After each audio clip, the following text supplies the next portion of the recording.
Hello, everybody. Welcome back. We are here with Charisse Wells, the Bison General of the Minutemen.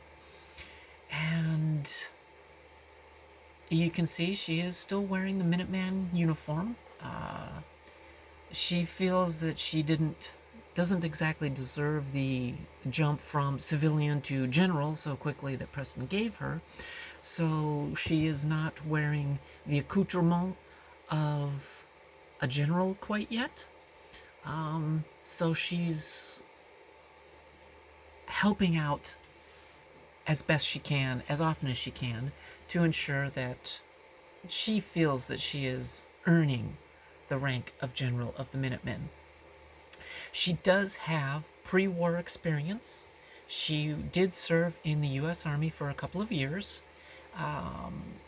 She used that military training and experience in order to help towards getting her college law degree. So she went into the army for a few years in order to get her law degree. She did leave, but she did gain military knowledge. So her being general, even though she was a lawyer, she does have knowledge and understanding of both military tactics and hierarchy and everything else that one learns from the military, but she also has legal knowledge as well. So, and then her brother, Nate, decided to stay in the military, in the army, for a few years longer.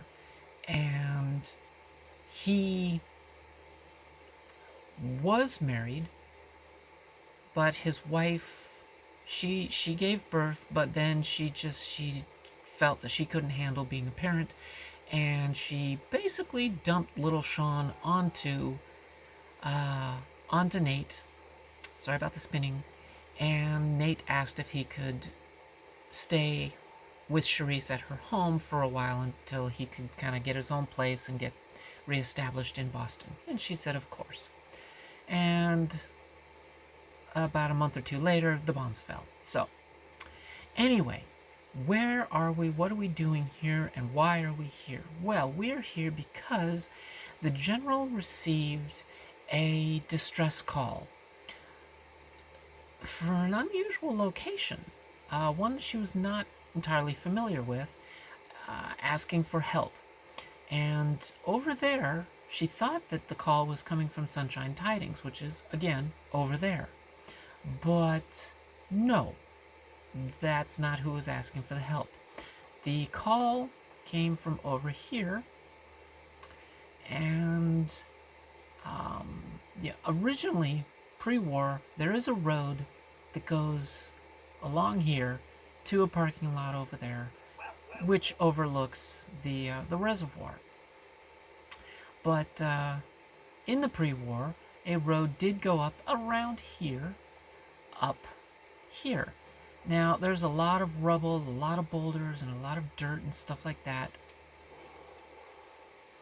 And, just 200 years of erosion and such kind of wiped out a lot of the aspects of the road. But you can see some of them right here. And here is the first guard station. And just get a close up here. See this woman here? She's a provisioner. Remember her? Yes, she plays a role later on. And this is Carl Johnson.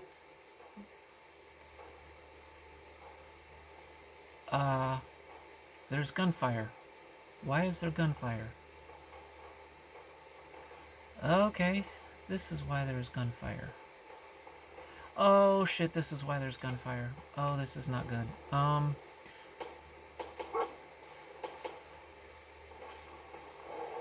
Well, here's one of our guards.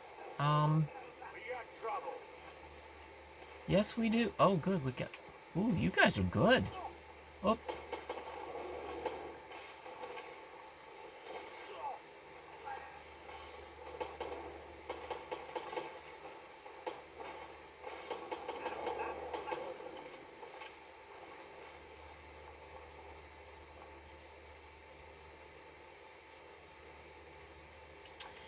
So, this is one of our guards. This is one of our Minutemen. He prefers wearing power armor, which is awesome. You don't look so good. Take this. Thank you, Heather. Yeah, so this is... It's as simple as that. This is Marcus, and yeah. So I will let you guys know what's going on here. I didn't expect gunfire, because I didn't expect anybody to gain access and set off the Deathclaw. We shall see this gentleman soon. Yeah.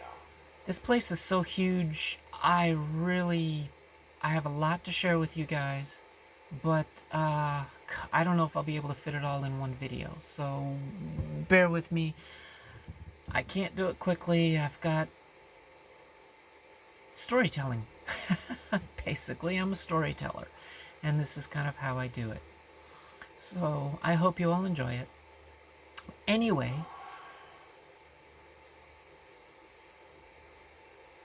the hell was that? Sorry guys, I heard a really strange noise. There's no gunfire, so... Okay, this is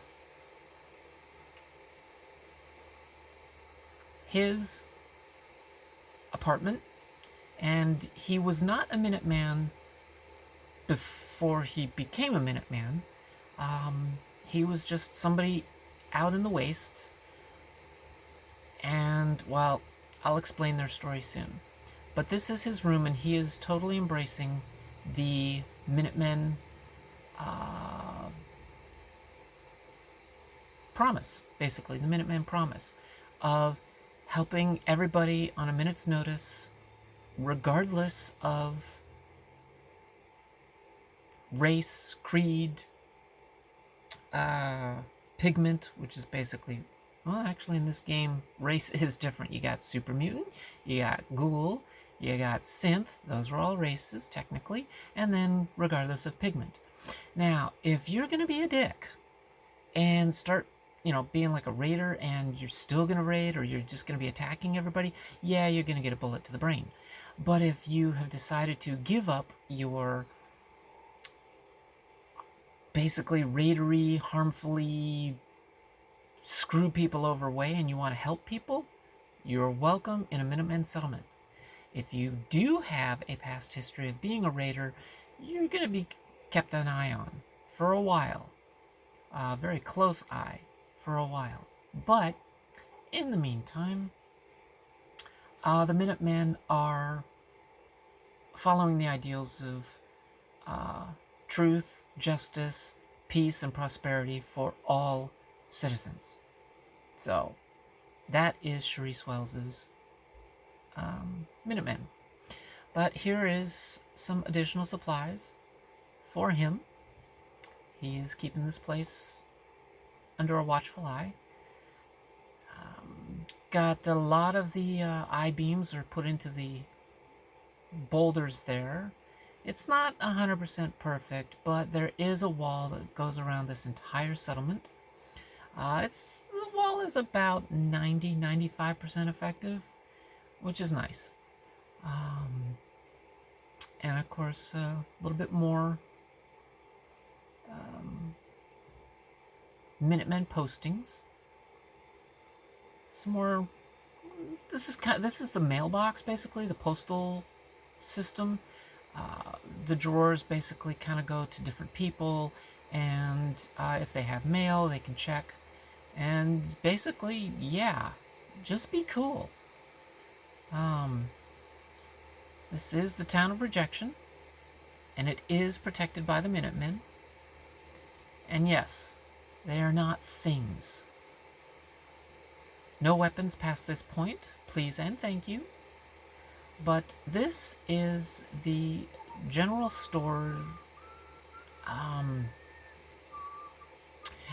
He has an interesting story. He was starting a business in Diamond City, and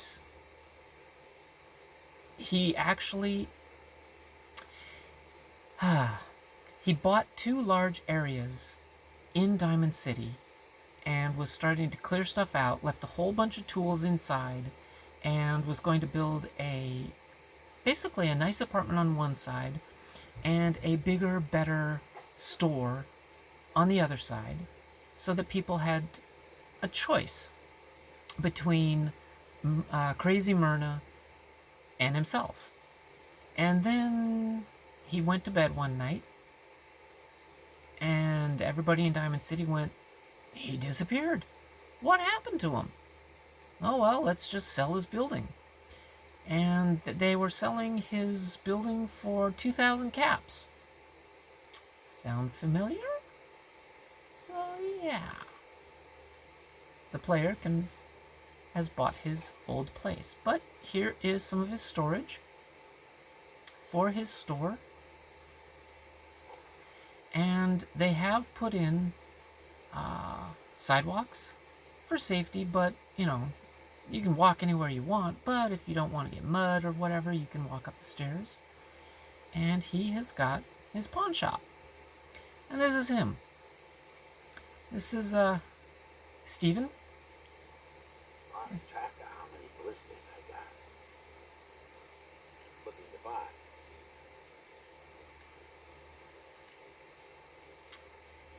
So you may notice that he has a strange voice.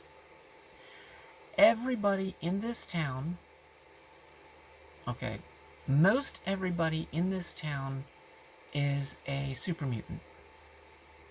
But they are not things, because they remember who they were. They remember what they were doing. They are not things. Basically, everybody here that's a super mutant woke up in the Institute in a bunch of big jars. And they saw that they were different. But they were, according to the Institute, failed experiments. And they were...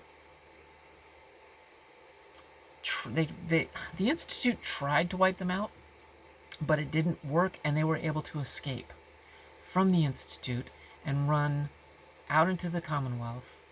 And the first place that they went to was to Diamond City. Most of these people used to be from Diamond City. And they ran to the gates and they basically pleaded to be let in. Now, they don't have the super mutant voices. Oh, we're big dumb green guys and we eat things. These guys have a scraggly voice, and it's their vocal cords are kind of messed up because the full transformation didn't take. And so that's one of the reasons why they know that they came from the Institute, and they remember who they were, and their vocal cords are still messed up. But they went to Diamond City and pleaded to be let in, and everybody started shooting them. When they told them all who they were, of course nobody believed them. So they were rejected by their friends and family in Diamond City. So they wandered for a while until they found this area and founded the little town of Rejection. And they were here for about a year, until basically the general here got their request for help against raiders. So that is why they have accepted the Minutemen. Oh, this is one of the turrets. And are very grateful for them to be here, for the Minutemen to be a part of them. And guess a visitor was here. And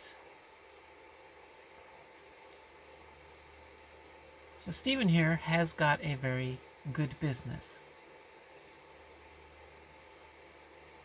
He's got some cartoons, some board games, Some more board If you ain't been games. up to see Graveyard, you should go. Whole place is run by robots. So hopefully you were able to notice that his voice is definitely different. And all of these super mutants here are like that. And yes, here is the sidewalk.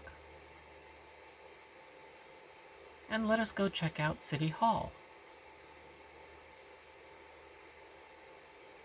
And yes, it is that Mary McDonough. He says he's Mayor McDonough and that the Institute has replaced him. Of course, Mayor McDonough in Diamond City says that's preposterous, that he is the same one that was born in blah blah blah.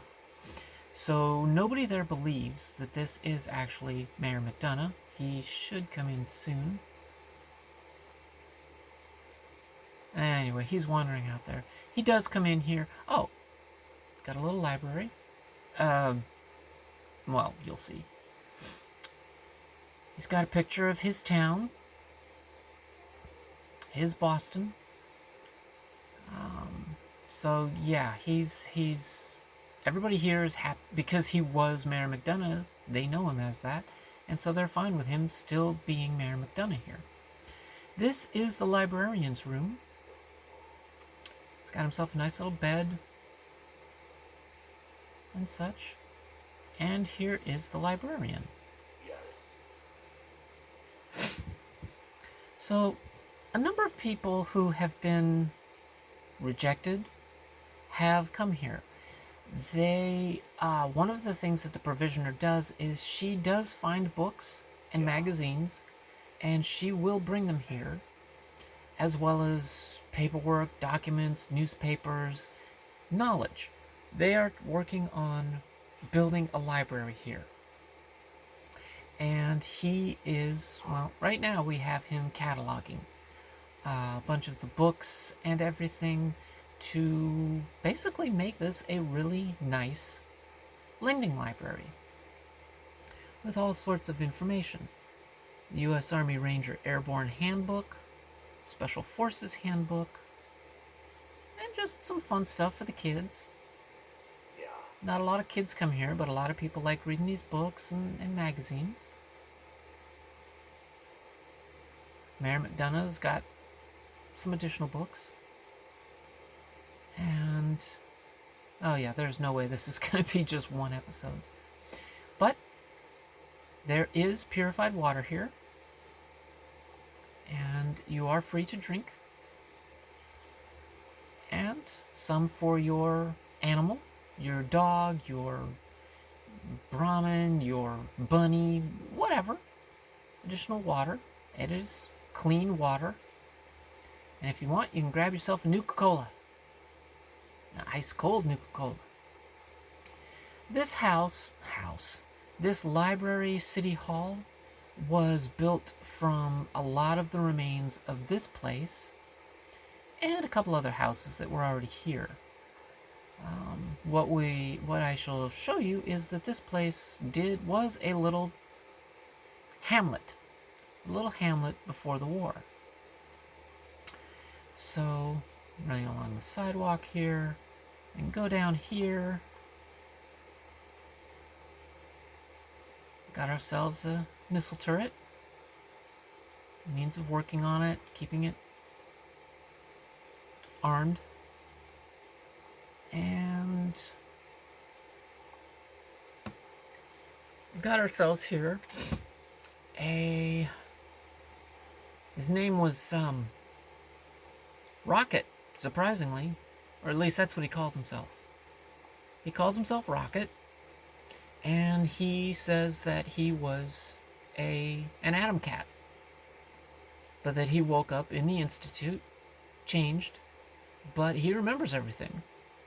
But the Atom Cats, they don't like him too much. They're not sure about him, so he's been rejected. So he is, well, he's the mechanic around here. He's the head scrapper.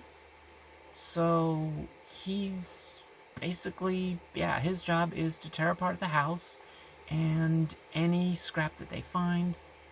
There's his bedroom. You know, he does his own poetry. He misses those times. Little generator that keeps these lights going. Over here, a couple of cars that he's scrapped.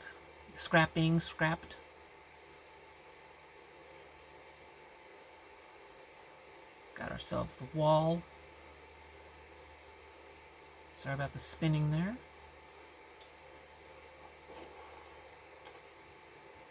Another turret. Extra ammo. Funny enough, there's no real reason, there's nothing here. Well, the super mutant that wears the pink and white power armor, yeah, sometimes he'll grab these mini nukes and throw them like a football. He's not a suicider, he's not nuts. He's a little nuts. He went up against a Deathclaw with a pipe pistol, but sometimes he will grab these mini nukes and basically chuck them over the wall. But yeah. Tool chest to maintain the turret. And yeah, they've been doing a pretty good job of scrapping this house and such. They've got themselves a farm. Razor grain, wild corn, and another generator. Because this village is surrounding Good Luck Trailer Park and camping location.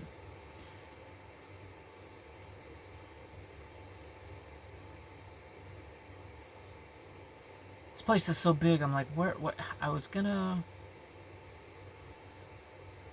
So let's go back over this way so I actually introduce you to everybody else.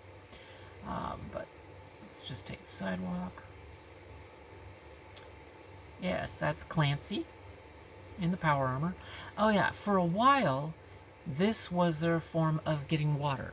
They would basically pick this up and drag it down to the reservoir, you know, just right down there, fill it up with water, bring it up here, and it was their drinking water and their water for crops. But the general was able to basically dig deep enough and find a purified aquifer.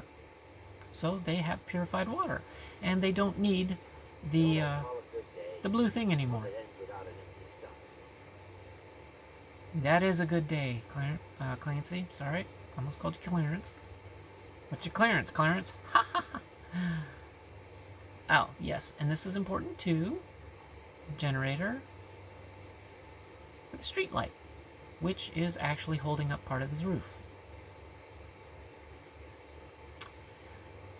Meanwhile, walking up the sidewalk, we get to Slocum's Joe. This was here, but it was much larger before the war.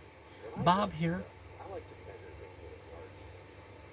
Too bad they won't be making them any longer. Oh, yes. Yeah, yardsticks. Yeah, they won't be making them any longer. Yeah. He... Basically, this is, mostly donuts. But, he does do some grilling. Decided to stop by and check on things, huh? Yep. Just checking everything out, Bob. Making sure you guys are all safe and happy. He does make steak and eggs, bacon and eggs. He's grilling some ribs at the moment. A little bit of seasoning. Oil, salt, pepper, a little seasoning. And this bread is actually made from a settler here. And he's got a pretty nice selection of drinks. Atomic cocktails, sunset sarsaparilla, super yum. You have super yum? Ooh, I'm coming back to see you, Bob. I'm gonna clean you out of super yum. Love the super yum. And of course, you know, he is hooked up with clean water. Got some cups and stuff like that. Donuts ready. Oh yeah, 25 minutes in, we're definitely going to be multiple episodes. This is Hope. She was a nurse before the Institute took her. She was actually a nurse with Dr. Sun in Diamond City, and she disappeared. But she decided to still stay in the medical field. Not right now, but maybe later. This is where her patients go if she needs to give them. She's got a nice bright light there. If she needs to do any surgeries, she does have a way of doing it. She's moderately well stocked. She does have some stuff from Vault-Tec, scavenged Vault-Tec stuff. Just reusing the Vault-Tec boxes. It does say Vault suits. They're not all Vault suits. It's medical supplies and science supplies that are in the boxes. They just repurpose the boxes. And here's her bed. And, yeah, this at one time was, yes, a Red Rocket. A little Red Rocket convenience store, small mechanic place.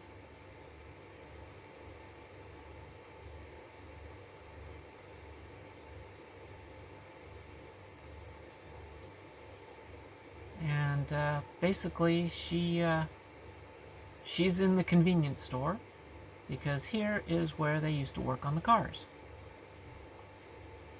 Oh, and here's the hotelier. Apparently he wants to, yes. What can I do? Ah, he is showing off that he has got budget rooms for the discerning customer.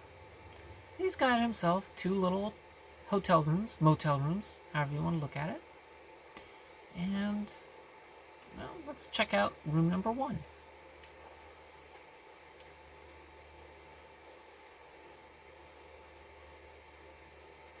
Okay. Okay, apparently Steve was here. Nice, comfortable little room.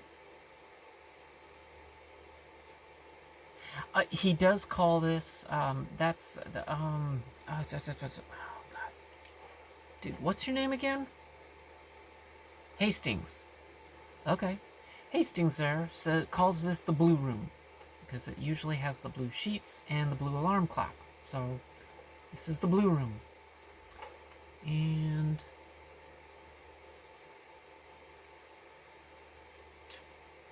keeps pretty good time. Like the second hand. Some reading material, little table. Basically, something simple, place to sit down, relax, sleep. It's mainly what this place is for. And room number 2. Room number 2. This is the red room. And, yeah. Simple, but, similar. The only difference really is just the bedspread.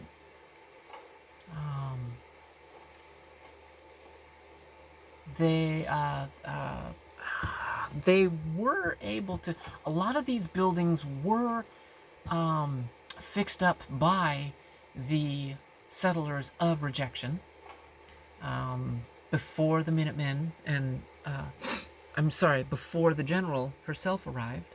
But she has also helped to improve how things work so that they don't have brownouts or anything like that. Because it's a small little village, but they have a lot of power. They have a lot of conveniences, but it's still small. But yeah, this generator was part of the obviously part of the Red Rocket. And let's take a look at Hastings Place.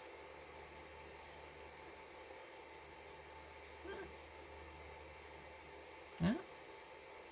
So here's his place. Now, he too likes the Minutemen. rebuilding the American way of life. That is what he is wanting to have.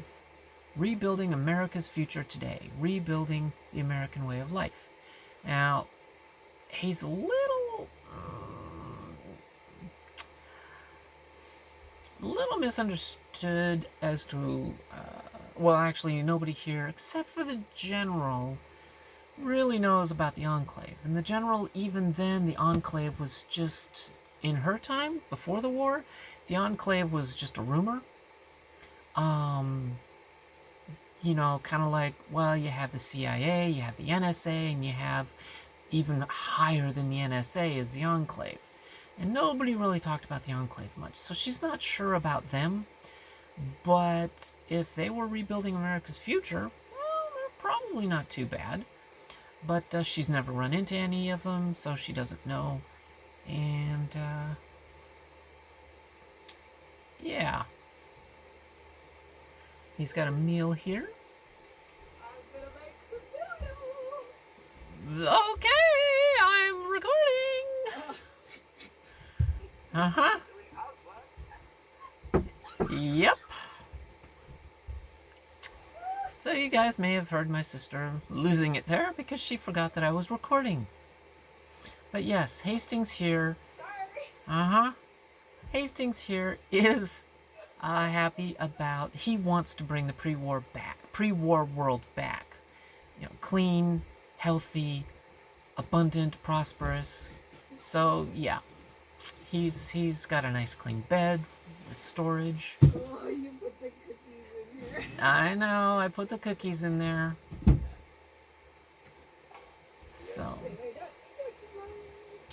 and this is, well, what does this look like? This is exactly what it looks like. Mostly. No, it is. This is where the septic all goes, and they're able to take off that lid and pump it out. And in the meantime, you come up here, and you've got yourself a shower. And yes, the candles are fine. It's mostly at night, and it gets a little misty, but the candles don't go out because they're way up here, and the water just kind of hits you, and whatever. And then here, we have the actual bathroom. So, yes. And this is for the guests to use. The shower is for anybody in town that wants to use it, but the entire bathroom facility is for the hotel guests. You know what? I didn't actually even. Yeah. Budget rooms. Yeah. Yep. We're at 33 minutes, and I'm still not done. Okay. She just told me that I could get some spaghetti if I'm hungry. Oh, and here is part of the pre-war, the original sidewalk, and the road that originally went all the way down over there. There's a little bit more here that goes up into kind of a cul-de-sac up here, which we will take a look shortly. Fallons, and there is a reason for this Fallons. There's also a reason for that big motorcycle on the roof. The reason is, well, the shockwave knocked a motorcycle through the roof of this house. You guys remember Becky? Becky Fallon? Yeah, she's like, oh, Grandpa said, yeah, yeah, she's not directly descended from the Fallon family. She married into it. Her husband, Charlie Fallon, he's the direct descendant of Grandpa Fallon, who started Fallon's well, the original Fallon's department store was called Fallon's Basement when it first started in Boston. True fact, look it up. Seriously, the first Fallon's department store was called Fallon's Basement. That's a nice little Easter egg in Diamond City. But you remember how she said her husband Charlie, no good, he was taken by the Institute, but nobody believes me. Well, there he is. Out here, we got to take things one day at a time. So this is Charlie. He is doing the best he can to continue living his life, even though he's not happy about the change. But he's doing what he can. He does still have Easy a living. clothing store, including a specially made rug for him. And it's a really nice store. He's got a lot of nice things here.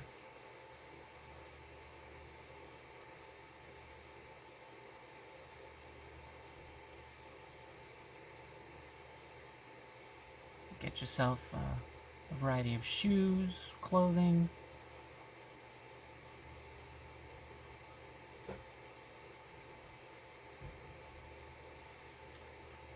Oh, yes. Decorations there. Things money can't buy. I don't know why. Things money can't buy. Zip, buy. Okay, I've got 2 minutes. So I want to share just going up the sidewalk still. There's some more of the road. Go up the sidewalk. Got street lights here. All hooked up to the generator. And this is Charlie Fallon's house. This is Charlie Fallon's house. He was able to find some wallpaper, clean this place up, make it look a little bit better. He has his own bathroom, cleans himself.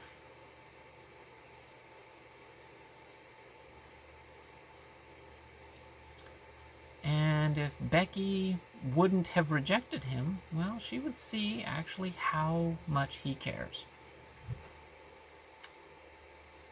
He still has an old wedding photo of them. So, yeah, this is his place. Oversized bathrobe. He's got some storage in there of stuff. Slippers that fit him. It's a nice little cozy place. Made from the scrap of this house. Now, we've got some more places to check out, but we're running very short on time. So, for now, thank you all so much for joining me. Stay tuned for part 2. Remember, be excellent to each other and to yourself, and party on. Keep your stick on the ice, and have a great week. Bye.